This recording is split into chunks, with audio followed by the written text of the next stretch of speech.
Welcome to This Explainer. Okay, let's dive right into this. Today, we're tackling what is literally the ultimate off-grid challenge. We are going to calculate the exact solar requirements you need to keep a refrigerator running flawlessly 24/7 without relying on the traditional electrical grid. Whether you're building a remote cabin, setting up an emergency backup system, or just striving for total energy independence, ensuring your food supply never perishes is absolutely mission critical. So by the end of this explainer, you're going to have a rock-solid, mathematical foundation to make sure your food stays cold no matter what the grid is doing. Here's our roadmap for today. First, the 24/7 fridge challenge. Second, measuring true power. Third, the invisible inverter load.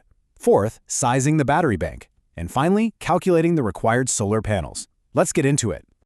Section 1, the 24/7 fridge challenge. So, to kick off our calculation, we have to confront exactly why off-grid refrigeration feels so daunting to most folks. It really all boils down to the million-dollar question: how much solar power does one fridge actually need? It sounds like it should be a super simple answer, right? But to answer it accurately, we've got to look past that rating sticker on the back of the appliance and measure what happens in the real world. System inefficiencies, crazy weather variability, and your actual daily energy usage all play a massive role here. You just can't guess these numbers if you want reliable food storage. Section 2, measuring true fridge power. All right, step 1 requires us to uncover the actual power consumption. And this brings us to a very common myth that trips up almost every off-grid beginner. It's incredibly common to assume an appliance just runs constantly, multiplying a 75-watt rating by 24 hours.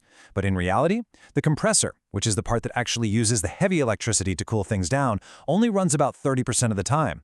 That's roughly 8 hours a day. Because factors like room temperature and how often you open the door looking for a snack vary wildly, you shouldn't just guess. To get this right, you really should use a plug-in energy meter over a full week to find your true, real-world daily average for your specific appliance.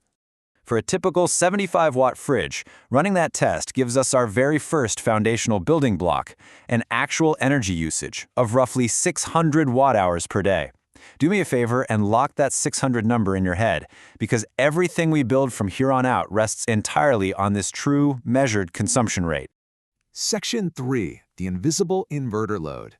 Moving to step 2, we need to uncover a critical power drain most people completely forget to factor into their math: the invisible load. See, your fridge runs on AC power, but your batteries store DC power. The inverter is the device that translates that power, and it definitely doesn't do it for free. The inverter itself consumes electricity just to remain powered on and ready to go, even when the fridge compressor is totally idle. So the crucial point here is that a standard 1,000-watt inverter draws around 20 watts continuously. When you multiply that 20 watts over 24 hours, it adds a massive 480 watt-hours of daily energy demand to your system. That sneaky invisible load is incredibly significant. Our true fridge consumption sits at 600 watt-hours, but right next to it, eating up almost as much capacity, is the inverter idle loss at 480 watt-hours. Together, this brings our total daily energy requirement all the way up to 1,080 watt-hours, just to keep the system alive for a single day. Think about it.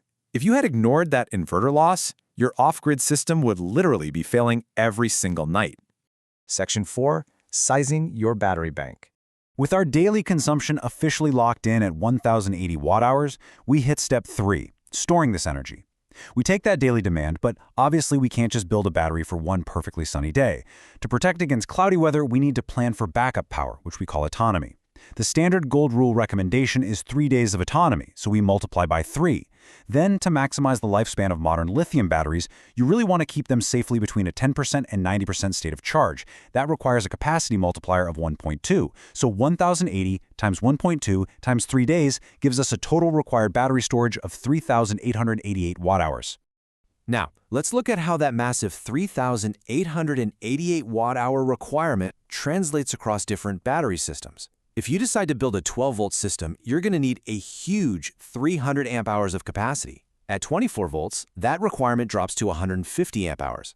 But if you look at a 48-volt setup, it only requires about 75 amp-hours. Stepping up to 48 volts is highly recommended for this kind of continuous load, mostly because it allows you to use thinner wiring and provides far better overall electrical efficiency. It is, for sure, the smart way to build.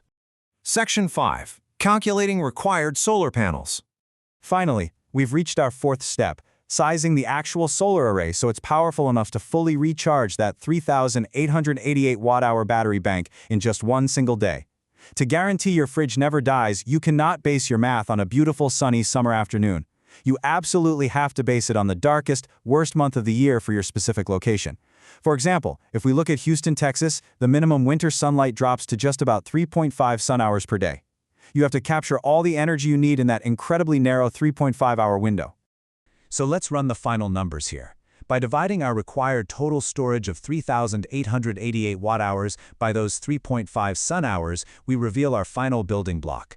You need 1,110 watts of solar panels. Now, I know, 1,110 watts might seem like a really substantial amount of solar just for a single fridge. But remember, this sizing isn't for an average day. It's an insurance policy specifically designed to guarantee your system stays up and running through the absolute darkest winter months and multi-day storms. It is literally the difference between hoping your food stays cold and knowing for a fact that it will. Let's do a quick recap of how beautifully these building blocks stacked up.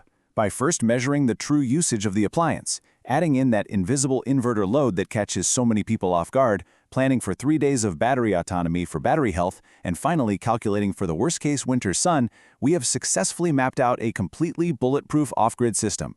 And the best part is, you can just substitute your specific local sun hours and your exact measured fridge consumption into these formulas to perfectly customize the system for your exact needs. You are no longer guessing, my friends. You are engineering. Armed with this straightforward step-by-step formula for absolute food safety, you've completely conquered one of the most vital hurdles of independent living.